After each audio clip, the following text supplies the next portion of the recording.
Hi guys, and welcome to another episode of Kabir Considers. In this video, we're going to react to America's Airborne anti-hero, Jake McNasty McNiece. That was a bit of a mouthful, a lot of alliteration there. I mean, another video from the Fat Electrician. This guy, he's basically nailed down his niche. He's kind of cornered the market, you would say. Like when it comes to these military type historian videos, they're just amazing. You know, he tells the story in a really compelling way that holds your attention. It doesn't ever feel like it's just getting drawn out. And, you know, they're often characters that, you know, people that didn't study history would never hear about, even though what they did was just remarkable. So, you know, this should be a good one. It's one of his most viewed videos. So this guy must have really been, you know, one of a kind. This is hands down going to be the longest video I've ever made. I should probably pee first. Hold on. Toilet break. Today we're talking about America's Airborne anti-hero. Ladies and gentlemen, James Albert McNiece, aka Jake McNasty, the leader of one of the most notorious military groups of all time, the Filthy 13.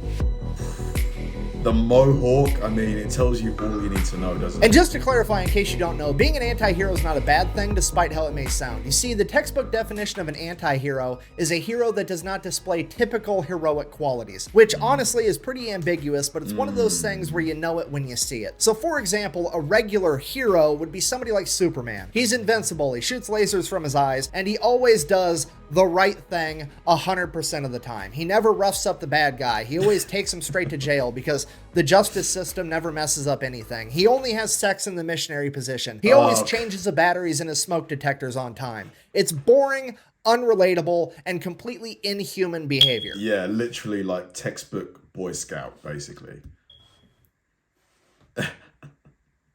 Anyways, and then you have the anti-heroes, the fan favorites, the characters with human faults that they not only overcome, but turn into their advantage. Characters like Wolverine with his bad attitude, Deadpool with his morbid sense of humor. Hell, even Batman is an anti-hero because at the end of the day, it's more relatable to do karate in your garage, dress up like a bat, and then run around town beating up clowns and dudes on steroids than it is to be perfect. Yup!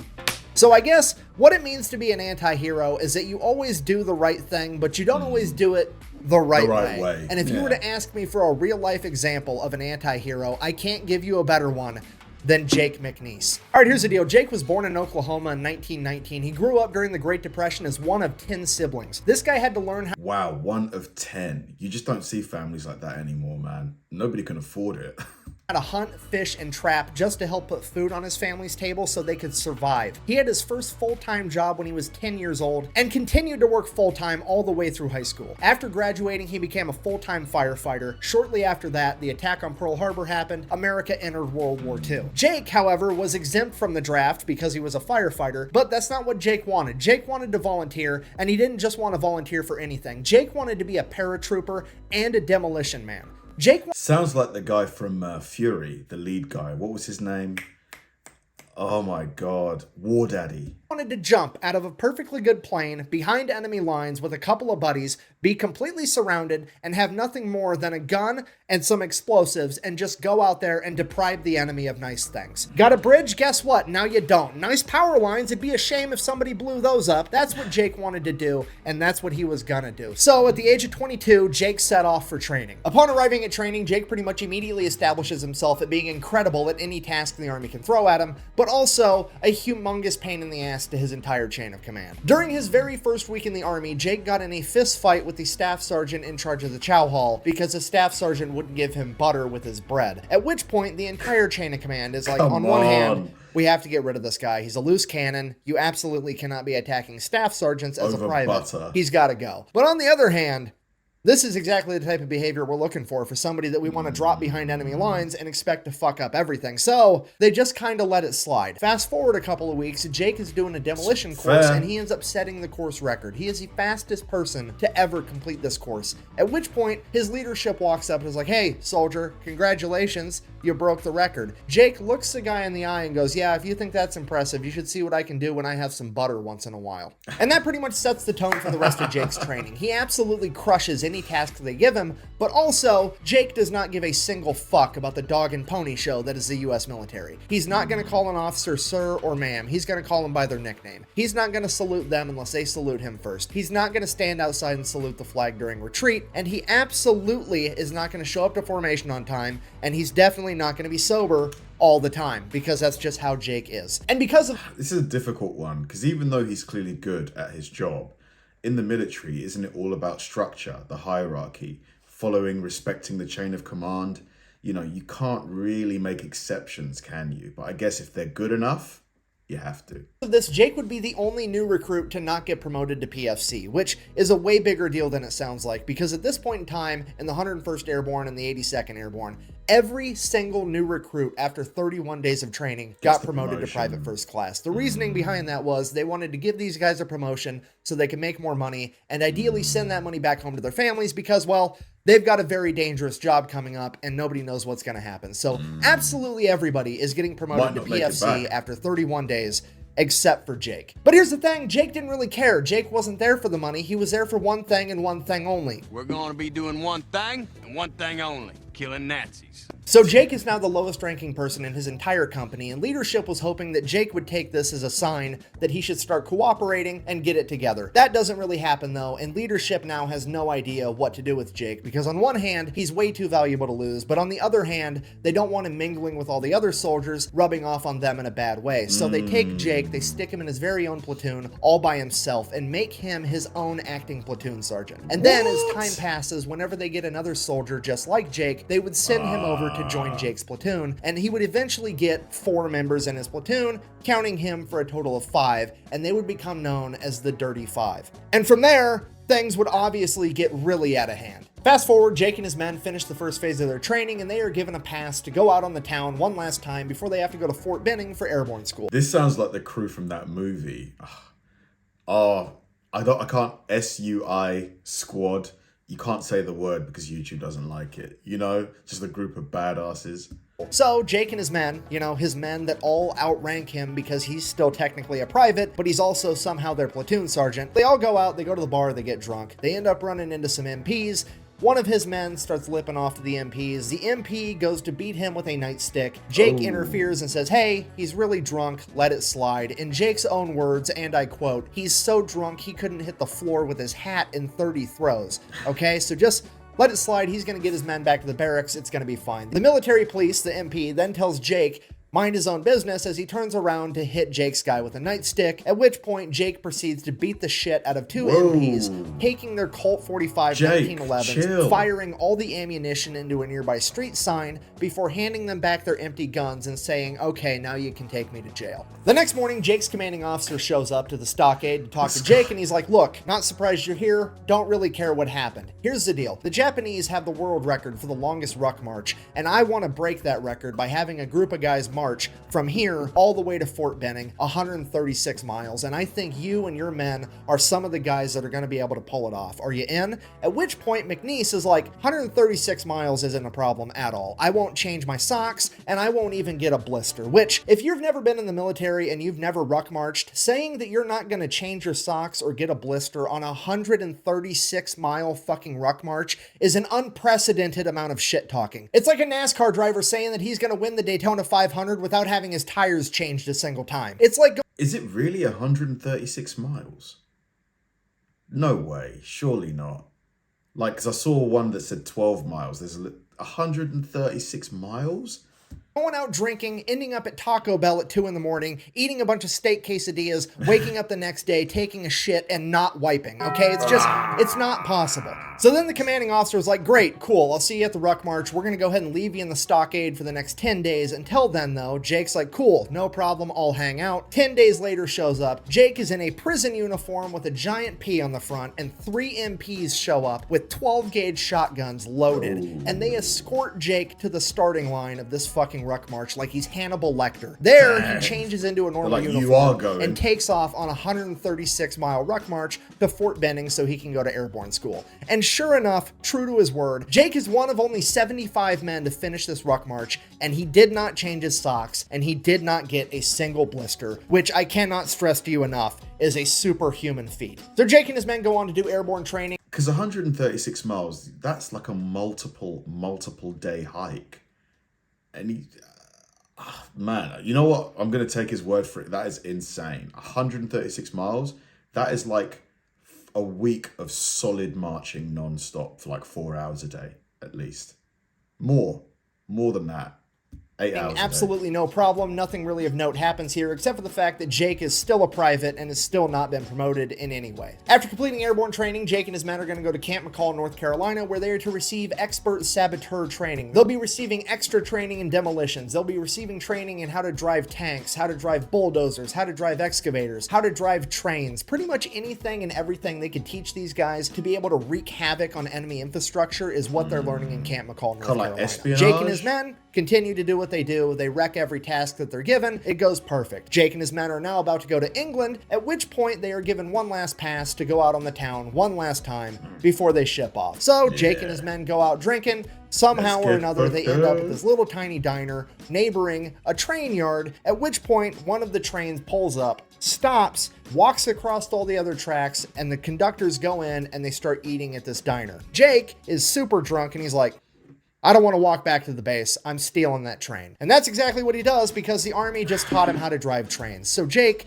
proceeds to steal a train and drive it all the way back to just outside of Camp McCall, where he abandons the train, goes in, and goes to bed. But this guy Jake, man, like, he's a badass, but he's got a real problem with authority, doesn't he? Which is kind of like the opposite of the military. Everybody knows Jake did it. Nobody's turning him in, so Jake gets away with it again, and now Jake and his men are off to England. So Jake and his men arrive in England. At this point, Jake has 13 men in his platoon, including himself, and they all come to the same exact conclusion.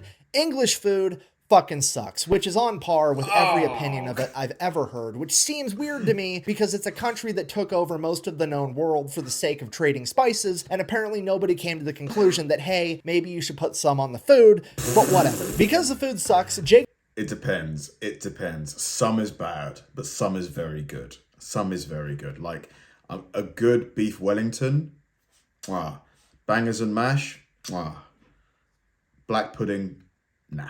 Decides, hey, I'm a master at hunting and fishing and all this other stuff. I'm just gonna kill enough animals to feed my entire platoon by myself. And that's exactly what he does. The only difference is he has military grade equipment to do it. Jake is going out in the woods at night with a spotlight and an M1 Grand, and as soon as a set of eyes looks at him, it's getting blown to smithereens. Jake has his men going out fishing with explosives, okay? They are eating everything. Couple of problems with that. One, there's strict water rationing going on. The soldiers are only allowed to have 1 shower a week is how little water they have to spare. So all 13 of his men come together and they decide, hey, we're just not going to take showers and we're going to use all of our water rations to clean and cook all of this game that we're killing. And because now they started stinking, they would all become known as the Filthy 13. The other problem with that was apparently all of the game was technically the property of the king, and the only people that were allowed to hunt it were the lords and ladies of the land. 1 shower a week, like when you're physically active, you are gonna reek.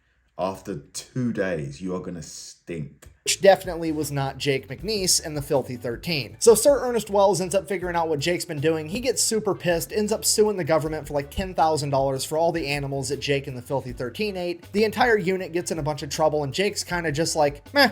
I mean, what are you gonna do? I was hungry, so I ate some food. What do you want from me? If I'm in trouble, go ahead and punish me. What are you gonna do? Stick me in an airplane, make me jump out into enemy-held territory where a bunch of Germans are gonna try to kill me? Joke's on you, I'm into that shit. And the entire military is just kind of like, we literally have no way to punish him. So he gets away with it yet again. Fast forward June 5th, 1944. The day before D-Day, Jake and the Filthy 13 are given a separate and extremely dangerous mission of going out, capturing and occupying an enemy-held bridge that's supposed to be able to help Allied tanks penetrate further inland. After a day, they'll be reinforced from troops landing on Utah Beach. And if Jake can't capture and occupy the bridge, he is to blow it up so that the enemy can't use it for reinforcements. This mission is deemed extremely dangerous and borderline impossible, but leadership figures if anybody can pull it off, it's going to be Jake and the Filthy Filthy 13, because let's face it, the entire command structure at this point in time is basically looking at Jake's platoon like a fragmentation grenade of fuckery and bad attitude that they finally get to yeet at the enemy. So after receiving their mission, Jake and his men go out to start boarding the C-47s to take off at midnight to jump into Normandy, at which point Jake decides that he's going to whip out his straight razor and shave himself a mohawk. He tells everybody that he's part Choctaw Native American and he wants to honor that heritage. However, in reality, while he was part Choctaw, he had heard that Germany had a lice epidemic and wanted to go there with as little hair as possible. Regardless,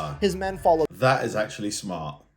That is smart because they haven't even got much water to shower with to get rid of the lice if they get infested. Suit and all shaved mohawks. They then begin donning black face paint, at which point Jake is like, this is cool, but we can make it cooler. So he goes over to the C-47 that had a fresh white stripe painted down the side of it to identify friend from foe, and the paint was still wet. So he runs his fingers through the paint and goes around painting all of his men's face with white face paint as well. Unbeknownst to Jake and the Filthy 13, there were camera crews there taking pictures and recording them, and they would actually end up going viral, and the entire nation would be captivated by the unique and dangerous look of these men as they prepared to jump into enemy-held territory. So much. This must be one of the first sort of viral moments, I guess, ever. You know, this is what, 80 years ago plus? So that it would actually inspire a movie to be made known as The Dirty Dozen, and Jake and his men would be none the wiser to any of it until after World War II. June 6, 1944, Jake, the Filthy 13, and 18,000 other paratroopers take off in C-47s as they prepare to jump behind enemy lines before the amphibious invasion at D-Day. About 20 miles from the targeted drop zone, Jake's plane gets hit with enemy flak fire and is losing altitude, and they have to bail out early. Moments after McNiece jumps out of the plane, the entire plane explodes, killing some of the Filthy 13 and scattering the rest miles apart. So Jake lands, he's completely unharmed, and he has all of his equipment. The only problem is he doesn't have any other Americans anywhere near him. So he just kind of takes off. He gets in a couple of long-range firefights with the Germans, takes a couple of them out in close quarters combat, and he's just going around trying to find any other paratroopers to group up with. And it's going on for hours and hours, and he can't find anybody. And he's starting to think maybe the whole thing was a catastrophe. Maybe it got called off. Maybe I'm the only guy out here right now. What am I going to do? And he finally comes across one other American paratrooper, and it's a machine gunner that lost track of his machine gun during the He must have been so relieved to find that guy.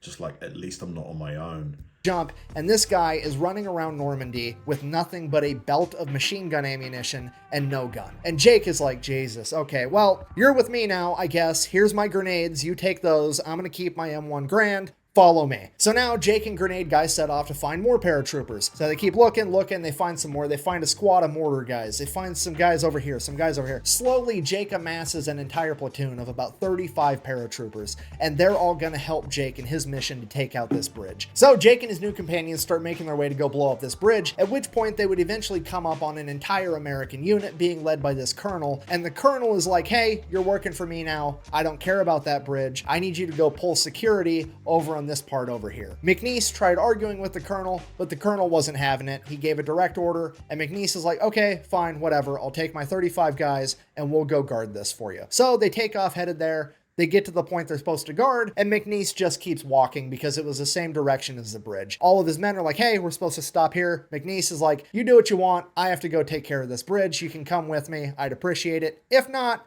stay here and guard it. I really don't care. All of the men go with Jake and proceed to make their way to this bridge. So Jake and his men show up to the bridge. They capture it. They build up some fortified fighting positions because they now have to hold it for a day until reinforcements from Utah Beach can arrive. So the Germans start showing up. They fight the Germans back every time. One day passes, no reinforcements. Day 2, they keep fighting the Germans back, holding the bridge, no reinforcements show up. Day 3, the Germans are now on the other end of the bridge with Jake and his men over here, and it is just no man's land in between on the actual bridge, when suddenly an entire squadron of P-51 Mustangs comes up and blows up the entire bridge. Wow. Because apparently the American leadership determined there's no way Jake was going to be successful in his mission, so they blew up the bridge anyways. Thankfully, Jake and his men would make it out okay. None of them were harmed in the blast from the P-51. Hold on, so did the higher-ups just assume Jake was going to get killed then?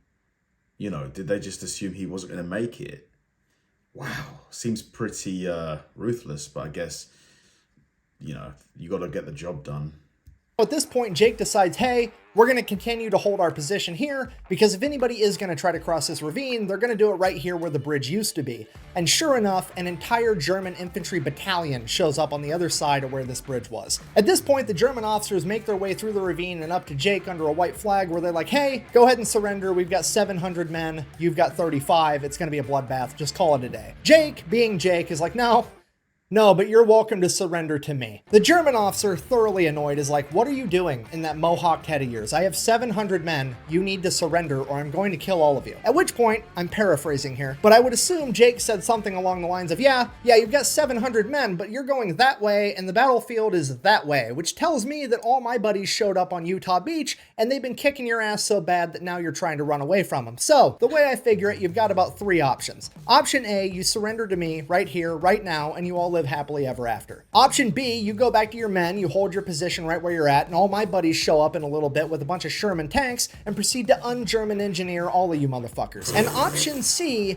you guys try to fight your way through this ravine with me guarding it, which to be honest, I would recommend the least. I have the high ground, I have fortified machine gun positions, and you've got to make your way through a ravine first, meaning that I basically also have a moat. So I will effectively be going medieval on your ass if you choose option C. Now, I'm not trying to tell you how to do your job. Love the Pulp Fiction reference. This guy's good. But if I was you, I would pick option A, because if you pick option B or option C, I can pretty much guarantee that the next piece of officer correspondence that you're going to get is going to be from a fucking Ouija board. At this point, the German officer storms off with his hair on fire. He's absolutely pissed. Jake then goes over to his men and he's like, hey, get ready for a fight. I'm pretty sure I just poked the bear. We'll see what happens. Sure enough, like an hour later, 700 German infantrymen proceed to take off and attempt to bum rush Jake and his men in their fortified fighting positions. Now, I don't know what you know about military tactics, but generally speaking, it is a terrible idea to run face first into machine gun fire. It's also a terrible idea to try to fight the enemy when they have the high ground. If you don't believe me, ask Anakin. But running face first into a fortified machine gun position through a moat while they have the high ground and the men running the machine guns are under the command of some American with a mohawk, Native American face paint who everybody calls Jake McNasty is literally a lifetime supply worth of shitty ideas. Jake and his men would hold their fire until the majority of the Germans made their way into the water, at which point they would open fire with 4 heavy crew-served machine guns, 2 mortar tubes, and a bunch of small arms, effectively mowing down and decimating the entire German battalion. On that day, Jake and his ragtag group of paratroopers were credited with removing 700 enemy combatants from the field. Shortly after that, the reinforcements from Utah Beach show up. Jake goes over to a small town. They get put in a holding position for a little while. Then Jake's small group of ragtag paratroopers all get evac'd, where they get broken up and sent back to their original units, where they get regrouped and refitted to return to war. Jake McNiece would find himself getting evac'd all the way back to France, where he would be reunited with the 5 surviving members of the Filthy 13, as well as receiving a bunch. They lost 8 of them. That's crazy. You know, 8 friends, 8 people that you spend a lot of time training with, gone.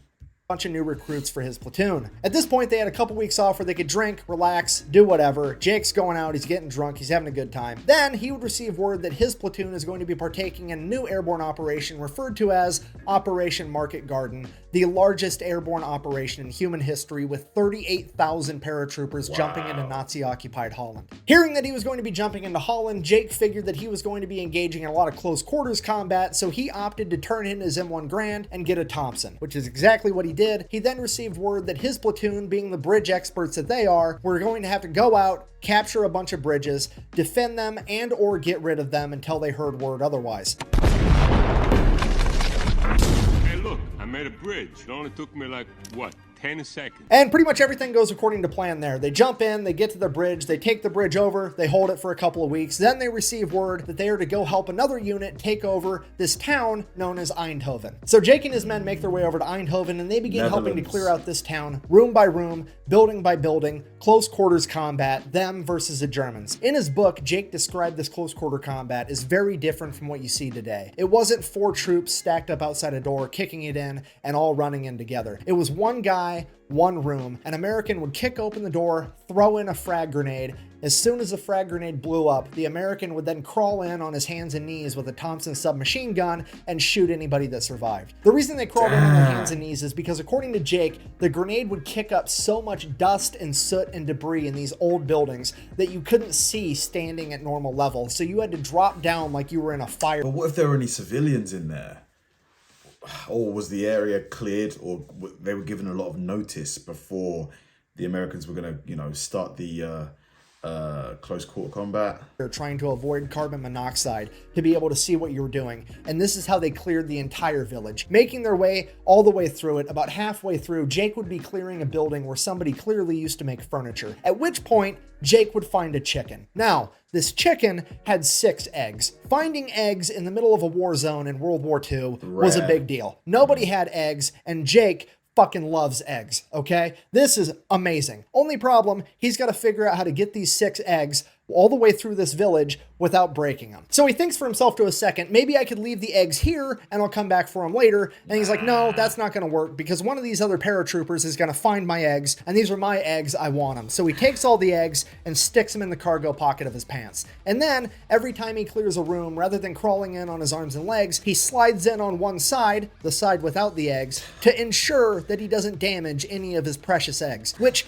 is the most gangster shit I've ever heard in my entire life. This dude is going toe-to-toe in close quarters combat against enemies with submachine guns trying to kill him, and his primary concern is not fucking up breakfast. This is like a stupid video game achievement for when you want to play it on extra hardcore mode. It's almost like this man knows that he has plot armor. It's absolutely incredible. So he continues to go on, clears out the entire village, doesn't break a single egg. It's absolutely incredible. They get to the other side of the village. They're like, sweet, we cleared out all the Germans. And then across the field, out of the wood line, pulls an entire German mechanized unit with 10 tanks. At this point, Jake is like, I just want to eat my fucking eggs.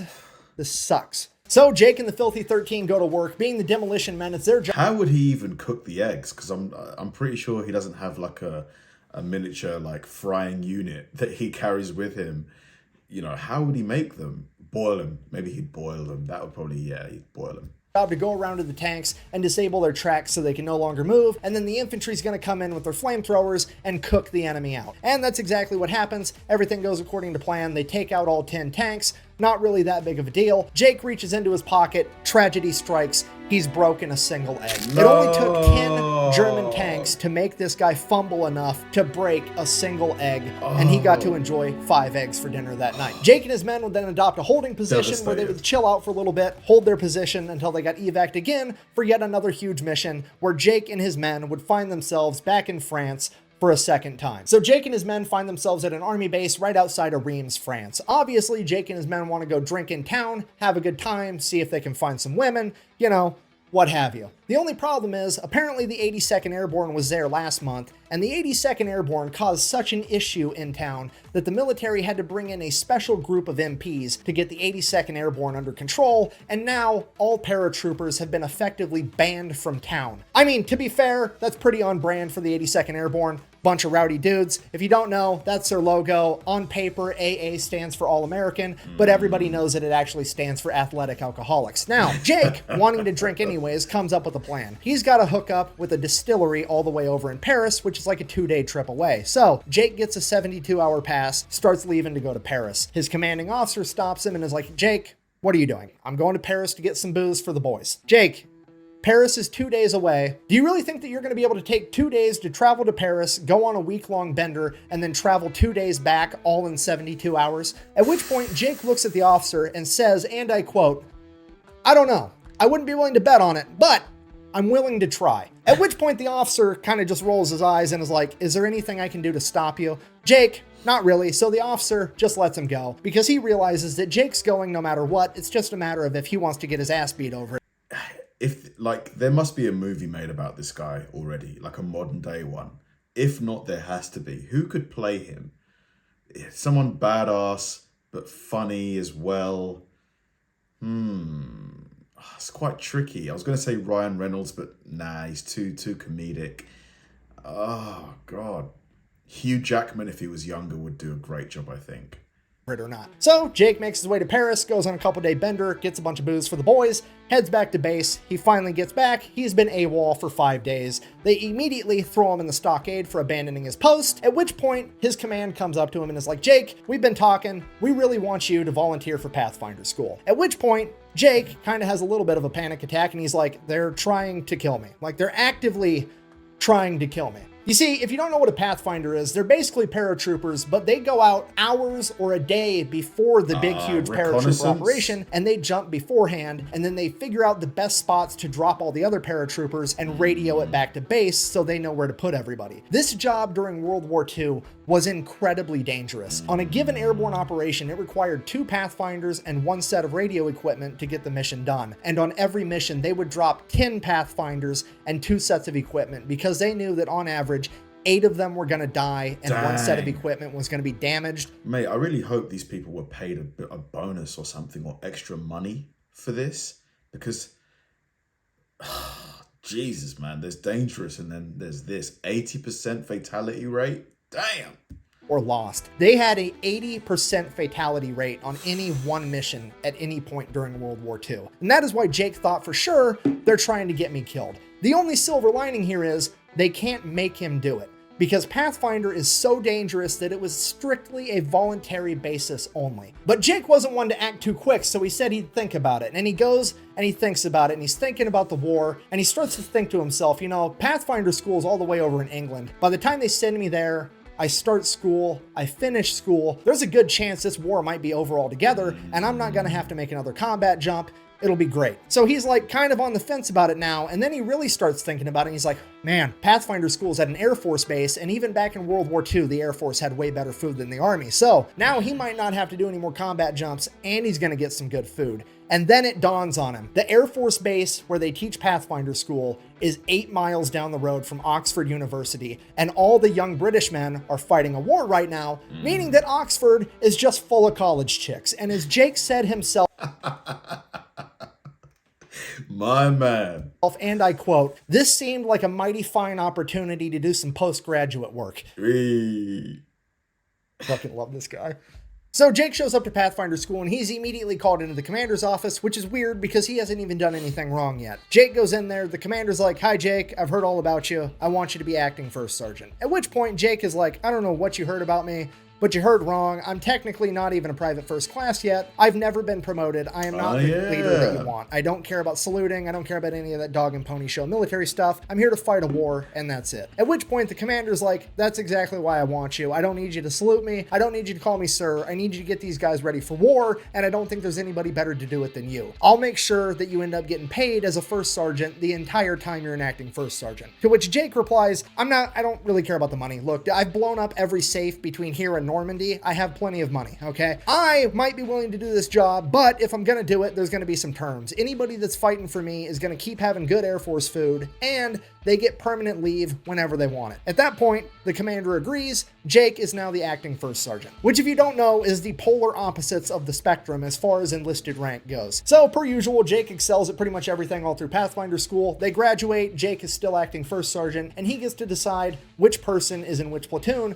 So naturally, Jake does what anybody would do, and he builds a dream team of the 20 best Pathfinders out of all 400 and puts himself with that platoon. Now at this point, it's really looking like Jake might never have to go out on a mission as a Pathfinder because the war is really dwindling down at this point. Then, December 16th, 1944, the Germans would launch a last-ditch effort counteroffensive to try to fight Allied forces. This would be known as the Battle of the Bulge, where they would cut off the 101st Airborne, Jake's old division, inside the town of Bastogne, completely surrounded. Man, if any of you guys haven't seen Band of Brothers, the episode where they're in Bastogne is just absolutely brutal. The amount of shelling that the Americans and the Allies, received, just getting blown to smithereens. It's insane. Watch that, just watch it.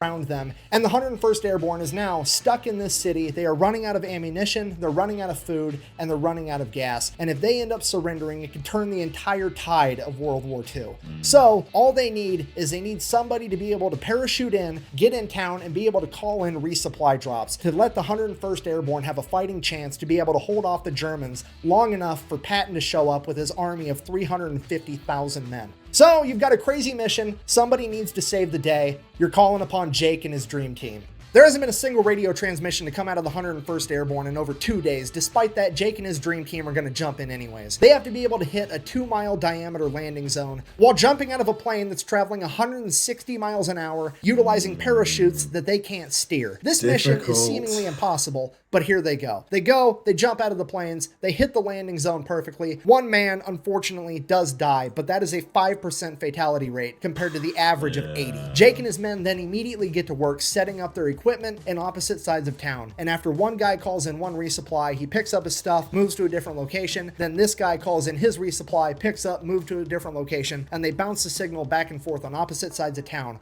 all day, sending signals for resupply. They do this because they know the Germans can triangulate their radio equipment and don't want them to start utilizing artillery to take them out. Within the first 24 hours of Jake and his men landing, they called in 247 C-47s for resupply drops. On the second day, they were able to call in 160. On the third day, they were able to call in 140. On the fourth day, they were able to call in 269. Wow. And on the fifth day, they were able to call in 129. Jake and his men have single-handedly provided the 101st Airborne Division with enough resupply to be able to stave off the Germans, to give Patton enough time to show up with his army and penetrate through the German flank, effectively ending World War II in the European theater and potentially saving the entire war as a whole. So Jake has effectively saved the day. It is now time to get out of there, get retooled, refitted, and probably never make another combat jump again, because for sure the war is over this time, right? Wrong. Apparently Patton gets in some trouble, needs some hotshot Pathfinders to jump into Prim, Germany, and call in resupply for him. So they're going to Jake and his crew. Dang, man. Does this guy even get a chance to catch his breath? Like, hopefully there was at least a few days between, both of these massive, challenges just to kind of rest and recuperate. Probably not. Yet again, Jake jumps in, saves the day for a 4th time, becoming one of the only men in history to conduct 4 combat jumps during World War II. At that point, the war is basically over, and they adopt a holding position where they pretty much just party in Germany for the rest of the time. Now, as fate would have it, Jake and his men and some of the rest of the 101st Airborne would end up taking refuge in the abandoned castle of Hermann Göring, like one of the biggest Nazi leaders during World War II. And oddly enough, a bunch of the spoils from all the countries that Germany has invaded all found their way to his castle. Fancy booze, fancy wine, and apparently he was a racehorse fan because every famous racehorse from every country that Germany invaded had made its way back to his castle. So wow. Jake, the Filthy 13, a bunch of other 101st guys are sitting there getting drunk on fancy wine, fancy whiskey, and there's like $100 million worth of racehorse sitting in the barn, at which point they're like, let's throw on a rodeo for all the townspeople, right? Right, and that's exactly what they do. So you've got a bunch of drunk paratroopers riding around all these fancy racehorses. It's a great time. And then my personal favorite part of this... after all the fighting they've been doing, they deserve it, don't they? Entire story. While out at the rodeo, Jake would meet an attractive young lady by the name of Amelia. And Jake and Amelia would immediately hit it off and start doing some postgraduate work. I mean, dating. Oh, don't worry, it gets better. As it would turn out, Amelia's father is the leader of the local chapter of Hitler's Youth, which is just the absolute cherry on top to this entire story. How's the saying go? Screw you and the horse you rode in on. Jake's like, nah, I'm gonna raid your liquor cabinet, steal your horse, ride in on it, and then bang your daughter. This is the best possible ending to this man's epic saga in World War II that anybody could even come up with, and it happened in real life. Just to recap, Jake jumps into D-Day, wrecks house. Then jumps into Holland, wrecks house, and then eats some eggs about it. Then he pretty much single-handedly turned the tide of the Battle of the Bulge, and then he proceeds to find the closest thing he can to a Nazi princess and show her that inches are in fact better than centimeters. Shortly after that, Jake would get sent back home to America, where they would then reroute him to Arkansas so that the metric system all the way. He could see a plastic surgeon about getting his ear repaired because it had gotten mangled during one of his exploits. While in Arkansas, he would have a run-in with the military police, get in a fight with them, get thrown in the stockade yet again. Before being released, the military police commander would inform him after he gets his ears fixed, they don't ever want to see him on their post again, at which point Jake, being Jake, informs the military police commander, hey, if you ever see me again, I'm going to be a civilian and you're going to be the one with the fucking problem because I'm going to kick your ass. At which point, the military police commander files charges on Jake, and Jake is immediately chaptered out of the U.S. Army, officially ending his military career after only 3 years, 5 months and 26 days. Because that's just how it goes for the anti-heroes. They are absolutely necessary in a time of war and not tolerated whatsoever during a time of peace. Jake didn't really mind though. He had accomplished what he set out to do. Plus, he had a huge horde of I mean, did they give him some awards, at least, to recognize the stuff that he did while he was in the military? Seems only fair. Cash that he had liberated from all the safes that he ran across in Europe. At that point in time, he goes on to explore his own alcoholism, going from place to place, town to town, job to job, just kind of doing his own thing. He ends up getting in a ton of bar fights, not because Jake instigates them, but because every local tough guy hears Jake's a paratrooper, and they want to prove how tough they are, but ultimately the only thing they proved is that they could fall down. Then, after a number of years, Jake would have a near miss with a drunk driving accident where he would almost drive his car into a concrete wall, in his own words, only missing it by a coat of paint. Because of that, Jake would decide that he needs to change his own ways. He would defeat his alcoholism, he would find God, he would start going to church every Sunday, he would find a wife, he would have some kids, and he would live happily ever after, working at the post office in his hometown of Ponca City, Oklahoma, selling stamps and slinging packages, and nobody was none the wiser that their friendly neighborhood mailman was one of, if not the greatest anti-hero of all time. So in conclusion, it's hard to put into words what an anti-hero is, but you know it when you see it. However, the best definition I have ever heard comes from Jake McNasty McNiece himself. When asked in an interview later in life how he managed to survive all of his crazy exploits, he said, and I quote, "I think I made it because God didn't have anywhere to put me." At that point in time, he was so busy, he was only putting people in one of two places, heaven or hell, and I think he knew that I would have goofed up either one of them. So here I am. And I think that might be the closest thing to a perfect definition that we're ever going to get when it comes to defining what an anti-hero is. Absolutely. So thank you for watching. The best way to support the... Wow, what a guy. What a guy. Just an unbelievable story. You know, he just was fearless. Like, yeah, he didn't respect the hierarchy, which was definitely a big problem for the military, as we found, you know, towards the end of the video. But when it came to getting things done, not being afraid of, you know, overwhelmingly bad odds, like he was willing to put himself there. That Pathfinder program, 80% fatality rate, that would scare the life out of 99.999% of the population, but he did it. And, you know, who's to say that if he was not in the military, the world could be a very different place right now. That just one man. Thanks for watching, guys, and I'll see you in the next one.